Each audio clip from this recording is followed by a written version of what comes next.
How do you build a business that is genuinely global from day one? How do you set up marketing, sales, delivery, recruitment, and operations when your local market is not going to be your largest market and where you want customers to come from anywhere? That's what I'd explore today with Fred Plais, who is the co-founder and CEO of Platform.sh. It's a VC-funded platform as a service, and businesses use it to build, developers use it to build, run, and scale their web applications with ease. So we get into what are the critical early decisions that Fred made to allow the business to go global from day one. Why the business decided to actually be completely virtual, way ahead of the COVID pandemic, and yet why they ended up realizing that they should only limit employment to about 12 countries in the world, despite everyone being just on the other end of a video call. What were the process innovations that allowed Platform.sh to actually operate a remote-first culture? How do you hire? How do you onboard? How do you get people really feeling part of the team where they don't spend most of their days in the physical presence of their colleagues, right? It's a huge question that many businesses are still figuring out. And Fred has a lot of helpful, practical insight on that very question. And then finally, what was the big mistake that Fred made when he wanted to accelerate profitability? And what happened when he tried to do his go-to strategy? This is a really interesting conversation. Fred's built an amazing business and he shares very practical tips. So enjoy this conversation with Fred Plais. Welcome to the Impact Multiplier CEO podcast. I'm Richard Metcalf, founder of X Quadrant, and my mission is to help the world's top CEOs and entrepreneurs shift from incremental to exponential progress and create a huge positive impact on our world. Now, that requires you to reinvent yourself and transform your business. So, if you're ready to play a bigger game than ever before, I invite you to join us and become an Impact Multiplier CEO.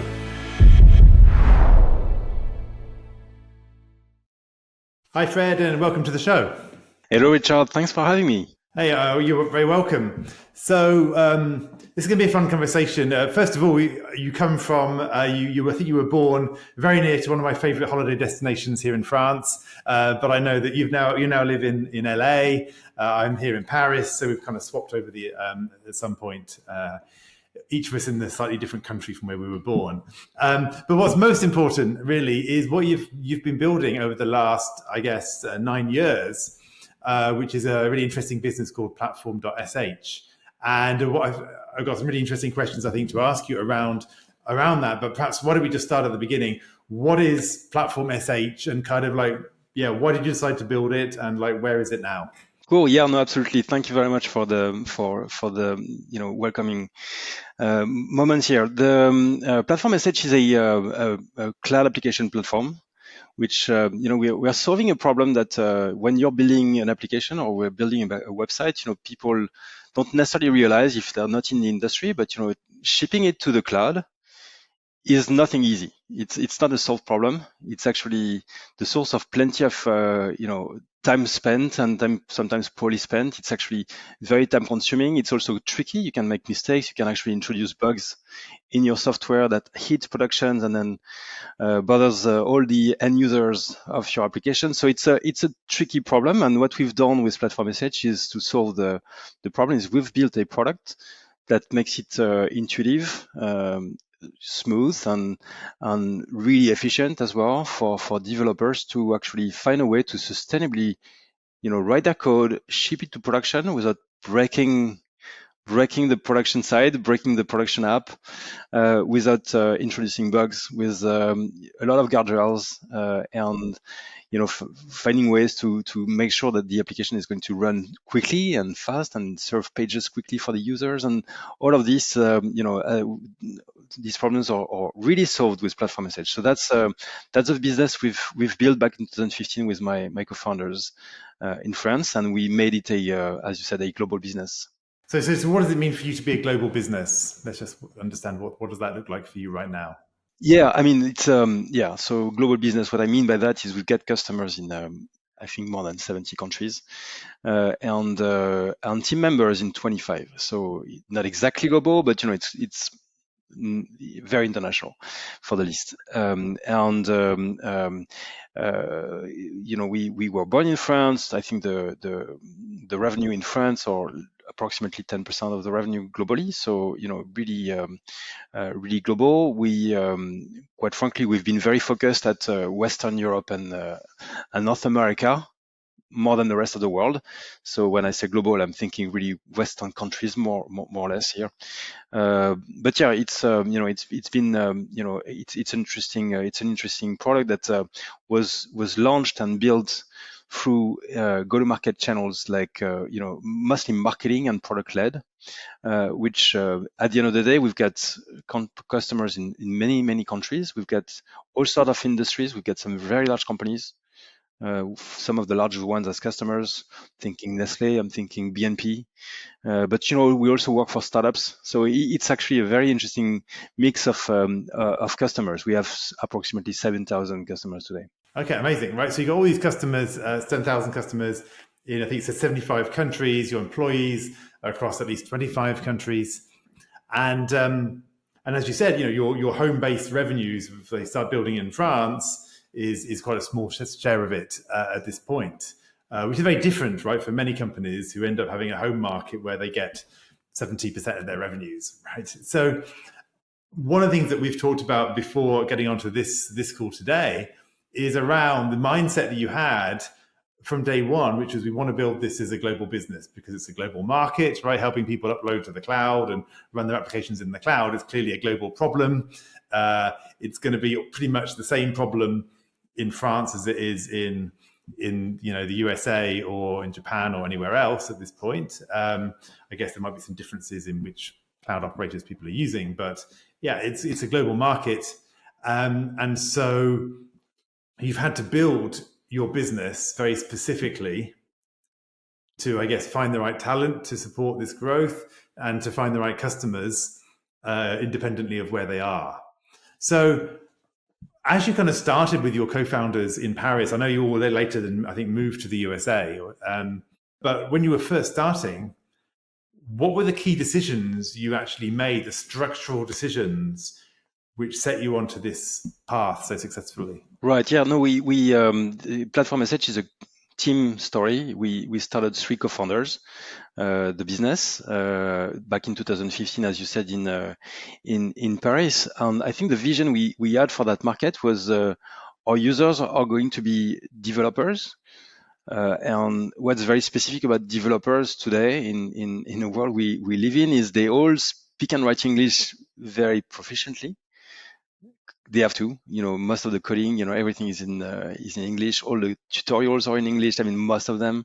So it's there's a lot of fluency in that language for developers in general. And second thing, it's a very global market in the sense that they use tools that are pretty much the same across the globe without having some local specifications, some local specializations, only with exceptions. And you can also build your software on the backbone of companies like Google and Microsoft and Azure, which provide the data centers that are necessary to actually build big cloud solutions that are absolutely global as well.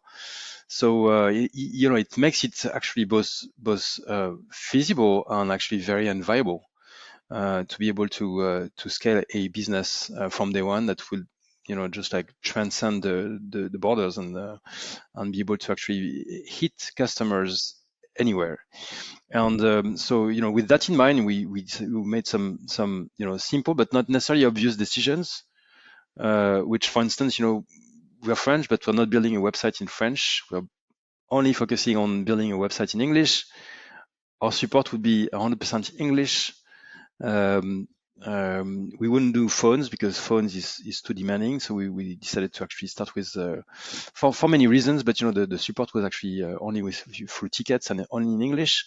This has changed over the time, but these were basic decisions that we made to be able to scale a global business. We also made a fairly fundamental and, quite frankly, was not that common at the time, which was, let's also not hire people in an office, but let's pick talents where they are. Specifically, trying to avoid the tech hubs of the of this world. I'm thinking, San Francisco. I'm thinking London. I'm thinking Paris, where the talents have plenty of opportunities, and they're really expensive. They've again, they're hard to get. So we thought, okay, if we don't get into the hubs, we'll find some still very good talents, but we potentially it's going to be more affordable for us to acquire them. And I think that was the big surprise to me, because I had spent potentially 20 years. You remember that I was born in Brittany, near Saint-Malo, where you spend your vacation. I actually I've spent 20 years in Paris, though, from my studies to my first work experience. And I couldn't believe how much great talents there are outside of those hubs. We've started that way. We actually managed to find some amazing people that have decided to, that it's better for their family to get a little bit of a garden and space, and a cheaper setup for their life, and who are thriving, super smart, striving for, and not so much solicited by companies. So we found some people that are a little bit older than most startups. I think the average age in startup scale ups is 25 years old. For us, it's 36 years old.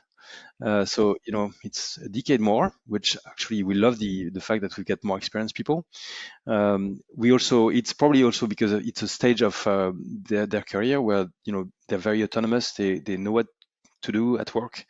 They're self-driven, and they're at a time in their career where it makes sense for them to, and potentially in their family lives also, to move away from the crazy lives in big cities, and find a different place. So yeah, long story short, we decided to hire talents in many places. We end up now, today we have employees in 28 countries.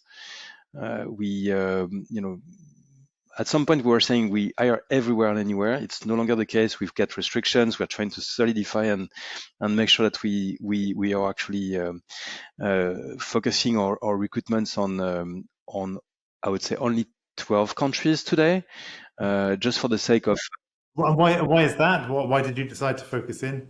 Oh, it's for mostly for compliance and legal reasons, just to make sure that we've got the right setup in every country, and it's hard to scale and be compliant in every regards while having people in too many countries. So it's really for that reason. It's also easier when you want to gather people, which it's really important to have FaceTime at some point. And if people are in less locations, it actually makes it easier for them to regroup. So that's yeah. Yeah, so let me just pause for a second, because fascinating. In fact, I was trying to multitasking for a second. I was trying to Google, but I can't find it. There's a phrase from The Art of War, right? That famous book, around I think it's like conquer the countryside first, and then go to the cities, or something like that. Really? Okay, interesting. And it's a bit like your approach, right? Which was to say, rather than going head on into the tech hubs where talent is, expensive, hard to get, probably not very loyal in some ways, they probably move around quite a lot. Kind of go to the countryside, right? Go to where there's perhaps less competition, right? And perhaps where you can build a unique stronghold in some ways. Yeah, no, absolutely. And I think we again, it's very common today to work as a remote or to be a remote first company. Remember that the pandemic, just like made it the norm for 2 years. So, but before the pandemic, when we started back in 2015, this was a very, for the best, it was a bold decision that we made for some, and for many it was just crazy. And I met a lot of people that at the time were telling me that this was never going to work and never going to scale. And some VCs passed on us for that very reason, saying yeah, we like the business, we like the industry, we like the team, we just don't like the remote aspect. We don't think this is the future. Yeah, I mean, the pandemic then went there, and then everything changed, and it became clear for everybody that actually working from home is a possibility. Now it's really interesting, because the 5 years, I mean, 5 years after, I was about to say 5 years after the beginning of the pandemic. Is that already 5 years? I'm not even sure, but yeah, probably four. But years after, it's very clear that the pandemic has driven people to actually work from home, but also raise a lot of questions on what's the right way post-pandemic. Do we want to bring people back to the office? Some companies have decided to be extremely, extremely rigid on bringing everybody back. Some have remained flexible. Some have decided to go full remote. So there's a mix now, and it's actually much more common to see that mix. And I think it makes up for the culture of the company is very different if you made one choice or another one. And building a company thinking this is the way we want to operate in the long run is really helpful. I think it makes a huge difference in the experience you're giving your employees. Yeah, so perhaps we'll come back to that in a second. I just want to make sure we've kind of got some of these key structural decisions, right? Because what I heard was there's this, go for English, no phone support, go for the whole virtual approach for your workforce, avoid the tech hubs. What about in terms of like actually how you market and or you, go to market? Again, were there decisions there? Because obviously, making a global play for customers must be quite different from trying to recruit, the people down the road as customers. No, absolutely. Yeah, what we've done is we've decided to actually go, market the doers, market the people that would be using the platform, which so developers. Which it's interesting because you sell, in our industry we say you sell through developers, but you don't sell to developers because developers most of the time they don't have the budget, they have a need, they can make recommendations, but they don't sign the purchase order, right? And so this is but we still thought this is we need to win the heart and souls in a way of developers to win on this business. And so we've been actually the way we've been marketing has been very focused on several things. First, going to conferences where we could find developers and show them the product firsthand. So we've sponsored hundreds and hundreds, and we still do actually, developer conferences where we show how we can help them, how we can support their business, how we can actually decrease the stress level of pushing to production, which it's one of those things in this job as a developer when it's time to go live and when it's time to push the button to go to production, there's a huge amount of stress because you may break something big time. And So I'm interrupting, but I'm curious, right? So I get it. You're going to these conferences, you're showing them this thing that's going to reduce the stress of that, like going live and all the risks associated with that. So did that feel strange? Like, in other words, you say you were selling through them, so you're kind of trying to win them over in the hope that in a few months' time, perhaps they're going to ring you up or somebody's going to ring you up and say, we'd like to make this purchase. So it sounds like it might be a little bit stressful building a company, knowing that you're not necessarily going direct, but having to go an indirect route. Am I right? Or were you also doing something else? Or how did that feel? yes, you're right. It's the thing is going to developers is our primary focus. It's not the only one. We also have to talk to their decision makers and make our way to the decision makers. So once we identify that an account is actually starting to use the product, have used the free trials, there are several emails coming up from the same company showing that there's something there, then we are doing our research and our homework and trying to connect with the who we think the decision makers are in the company. So there's the second layer that comes in then. But the starting point is to show the product to developers. They're the one who really understand the pain points and who would be able to prescribe the product to their boss, suggesting that there's plenty of time savings to be done. So to reach out to them, we go to conferences, we write a lot, we do a lot of content, blogging and that sort of stuff. We also work on spend money on the places where they are to get visibility for our brand. So there's a mix of things we're doing on the marketing side, which really aims at reaching out to them and making our offer compelling to them. Yeah, I get it. So it's really a strategy of getting raised hands, right? Because what you're doing is you are getting the users to raise hands, and then they perhaps download the trial, and then from that you get to see, okay, where is there a burst of activity, and then you can kind of.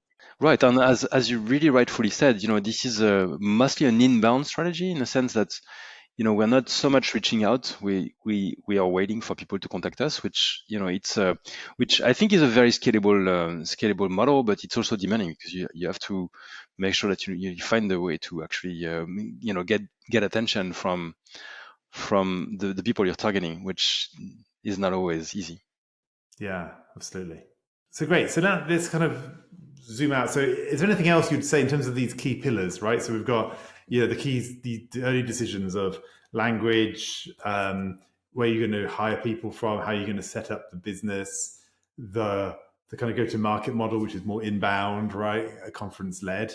Are there any other kind of things that you would kind of put your finger on in terms of those key decisions that you made very early on that allowed you to scale globally? Or have we kind of got the main? Yeah, no, I think you get them right. I think it's it's a couple of decisions on both the go-to-market and the way the company is structured in terms of where do we have employees, how do we build the teams.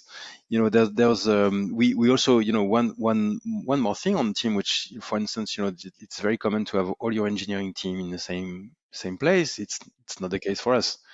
We did the same recipe as it's very common, I would say, and logical for your sales team and your marketing teams to be locally based, and just you get some people in US that actually take care of the US, and you get some people in the UK or in France that take care of France. So that's actually the obvious way people do it. We do it as well, but even the engineering team and the support teams are distributed across the globe. For the support team, it was actually it was a very interesting approach, also because since we get customers everywhere, we get reached out at any point in time.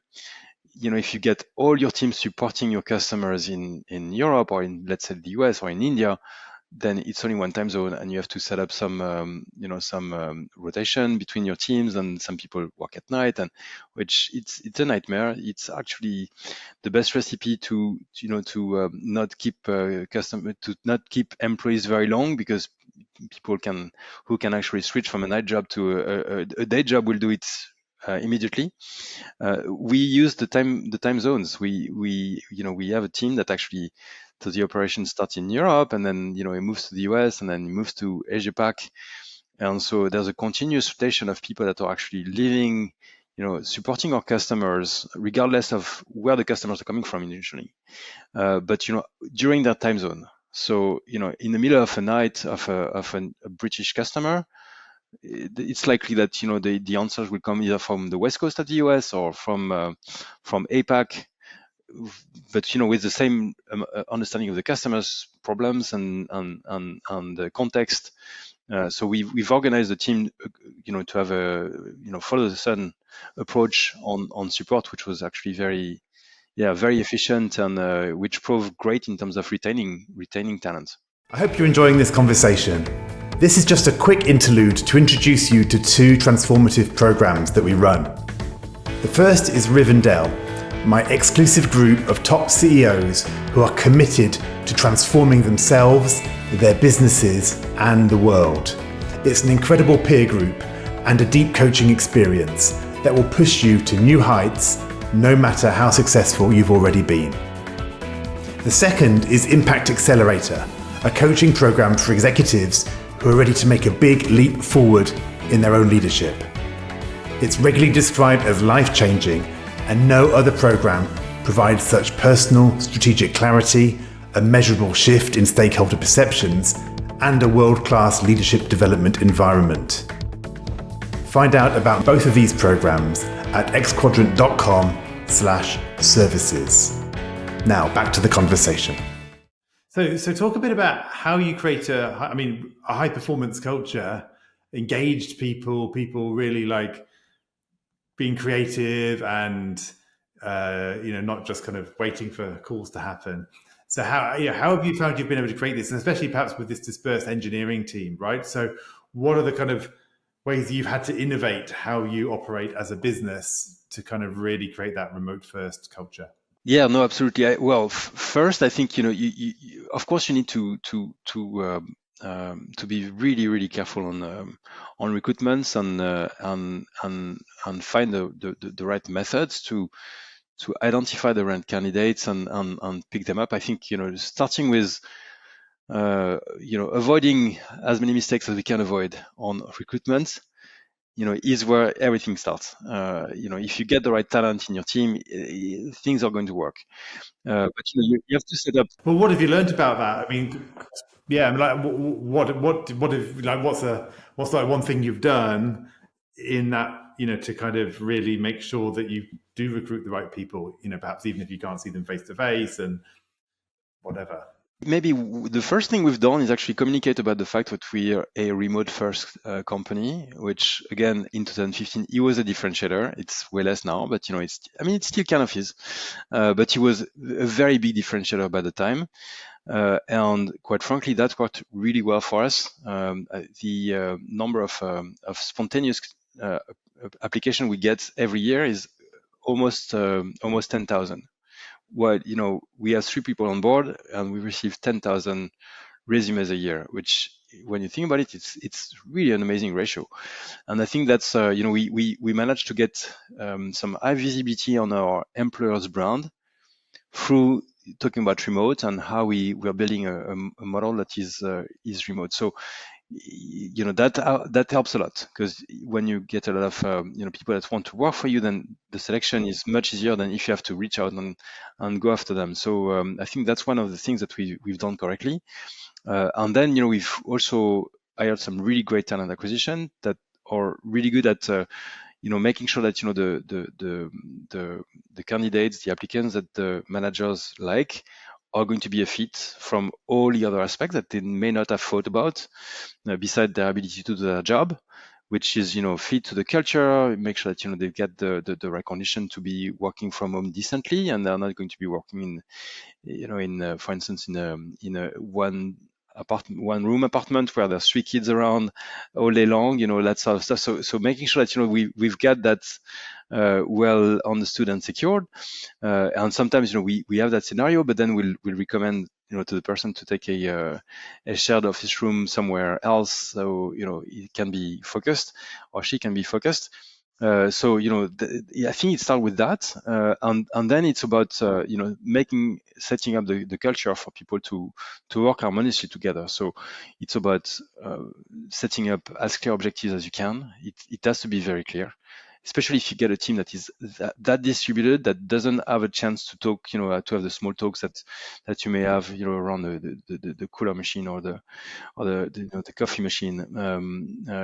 It's really important to set up clear goals, to describe the culture that you want, to make sure that all the information around the company, around the product, is going to be largely available. So it requires a lot of writing skills, because you have to write things down everywhere. You have to write a playbook for every single department, how to address them, what do they do, how do they work, what's the best way to get questions answered.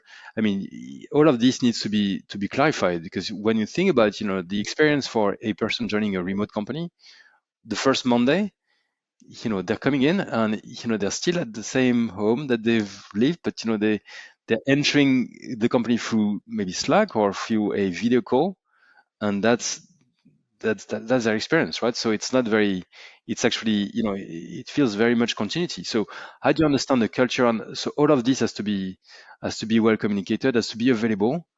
We spend a lot of time actually documenting things to make sure that people can, when they have questions, they can first look at the playbooks and find response. If they don't, then they can ask openly on Slack, and we're asking people to be super supportive, especially for the newcomers, and respond as quickly as they can on questions. So it's about setting up that culture where new employee will feel that they connect with the company, even though they're doing that from their living room, and they connect with people, they understand the business, they adhere to the culture as quickly as possible while staying at home. So that's the sort of challenge we're trying to solve every day. Is there a way that you found to actually get proactive ideas and people are creating their seeing new opportunities and proposing that? Have you found that that has been natural result of just having the right people there, or have you found that it's taken a bit more effort to create those forums where people kind of get to brainstorm or be. Yeah, no, I think it's fair, Richard. I think you're referring to something that has been fairly largely admitted, which is being in a room with many people helps you being more creative and thinking out of the box. Working from home is actually making you very efficient. Your schedule is perfectly respected to the minute all the time. You can actually move from one call to another with no time, no transition. Most people have actually decreased the length of their meetings because it's so much more, it's much more transactional. So what you were doing in 45 minutes because of the, chit chat and the small talks now is done in 20 minutes. So great, but then also the chit chat was what we realized is the chit chat and all of this was not useless, right? It was actually there potentially for a reason, and missing that out, you have to recreate it in a different way. So we're trying to find ways to actually accommodate for that. First, we don't believe at Platform.sh, we don't believe that remote means not seeing each other ever. We think that it's really important to create opportunities for people to regroup and discuss. What we are seeing is during those times, a lot of problems get solved in a different way. A lot of things that have been hanging for sometimes weeks or even months from time to time. Suddenly, because you're in person, because you're in the same room, because you have low times and high times, then you're talking and then you're having lunch together and then you're talking again.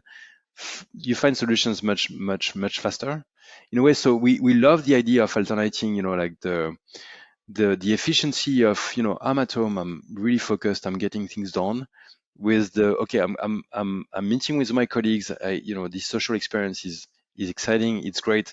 And also, we are thinking and working a little bit differently, and the complementarity I think has to remain, and it's there for a reason, and I think it's really important and a constituent part of the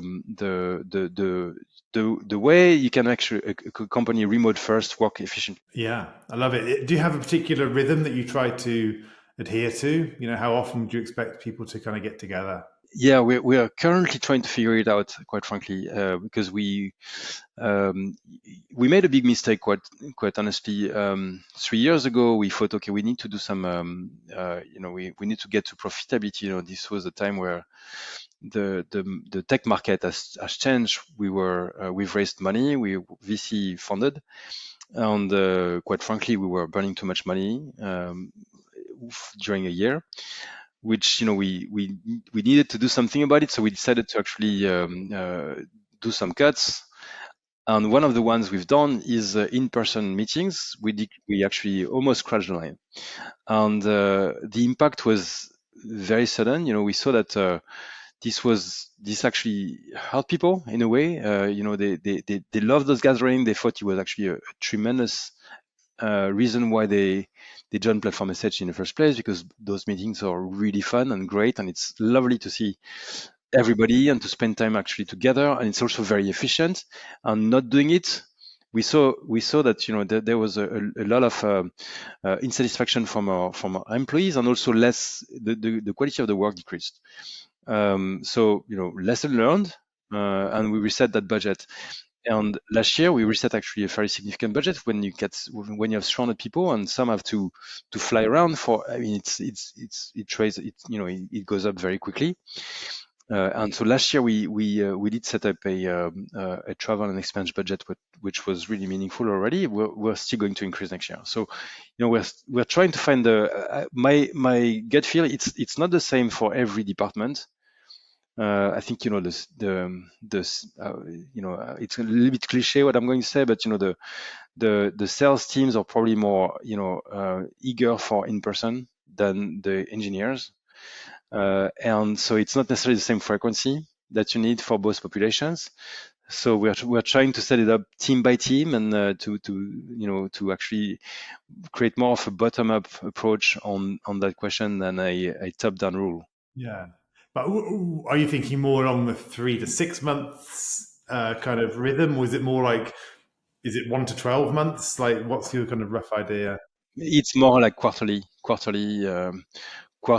and max 6 months, and it's depending on teams. It's for some it's absolutely quarterly, and some it can be a little less.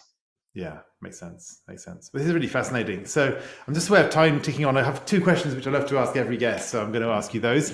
The first is, what would it look like for Platform.sh to multiply its impact over the next 2 or 3 years? Like, if we were having this call in 3 years' time, what would you be incredibly proud to come back and report? What would be amazing?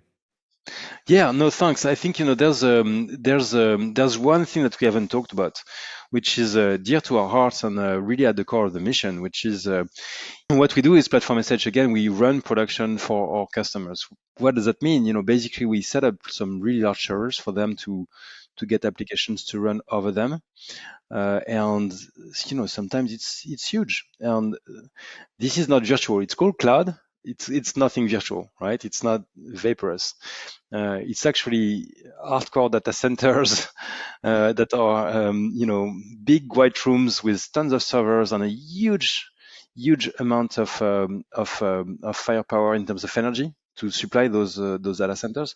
So there's important carbon emissions due to the fact that you run your apps on the cloud.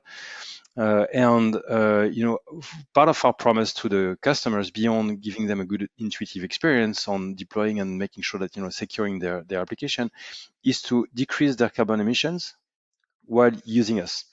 And we do that through a number of ways, but one of the important ways to make sure that we get a density that is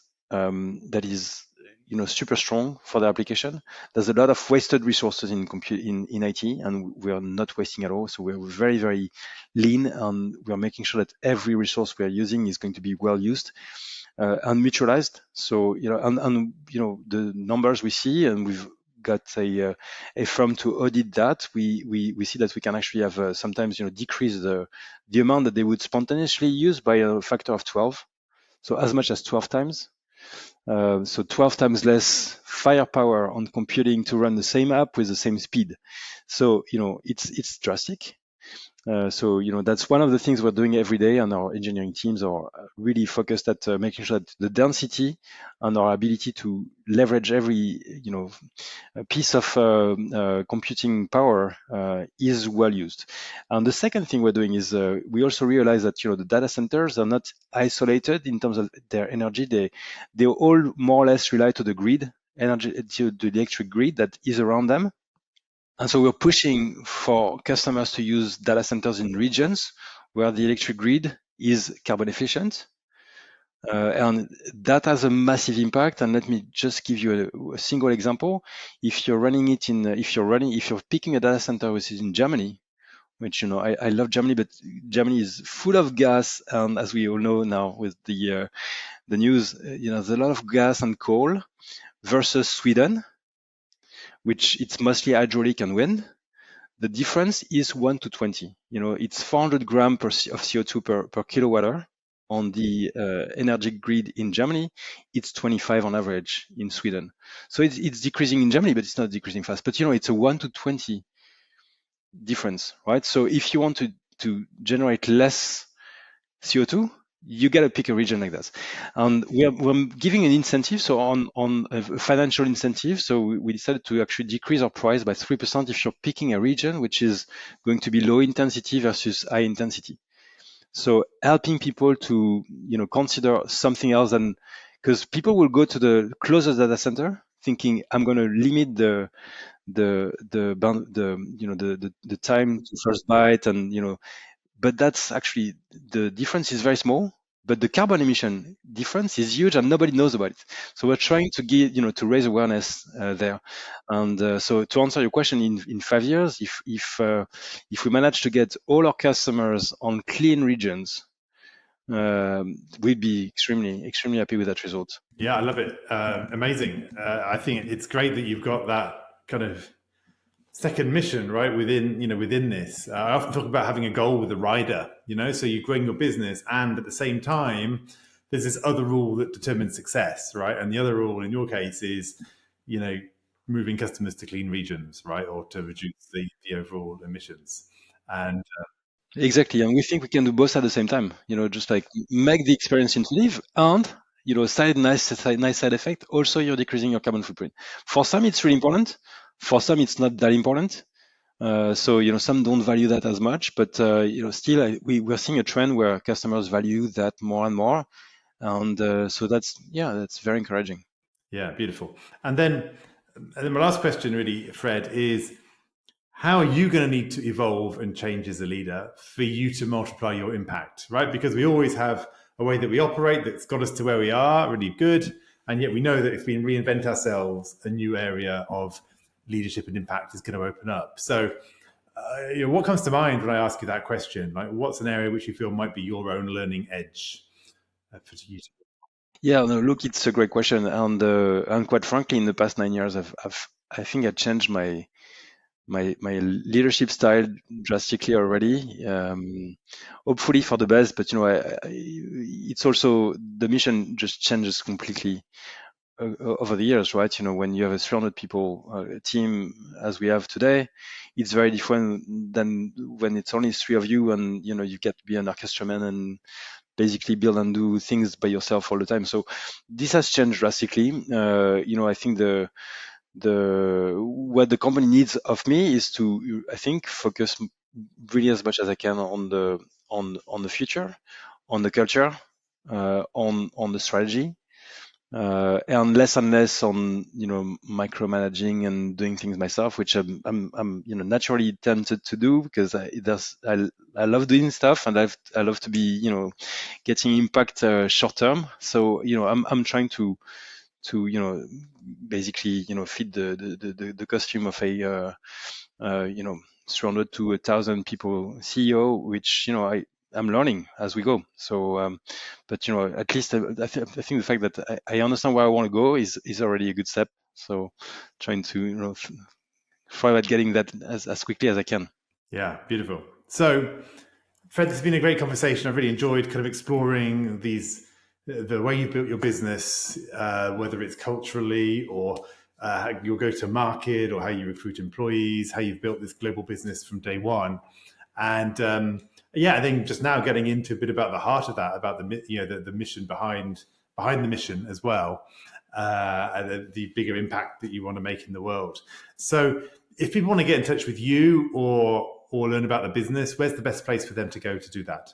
Sure, I think LinkedIn is my go-to social network, and happy to discuss with anyone who wants to know more or is interested to towards entrepreneurship, or LinkedIn is my go-to. My name is Fred Plais. Should be easy to find. Absolutely. And then I guess the business itself, platform.sh, right? I guess that's going to work all by itself with any more detail. Exactly. Perfect. Yeah, absolutely. Well, Fred, thanks so much for joining us. I really enjoyed our conversation. Look forward to following along on your journey in the years to come. Thank you so much, Richard. Loved the conversation too. Take care. Well, that's a wrap. If you received value from this conversation, please do leave us a review on your favourite podcast platform. We'd deeply appreciate it. And if you'd like to check out the show notes from this episode, head to xquadrant.com/podcast, where you'll find all the details. Now, finally, when you're in top leadership, who supports and challenges you at a deep level to help you multiply your impact? Discover more about the different ways we can support you at xquadrant.com.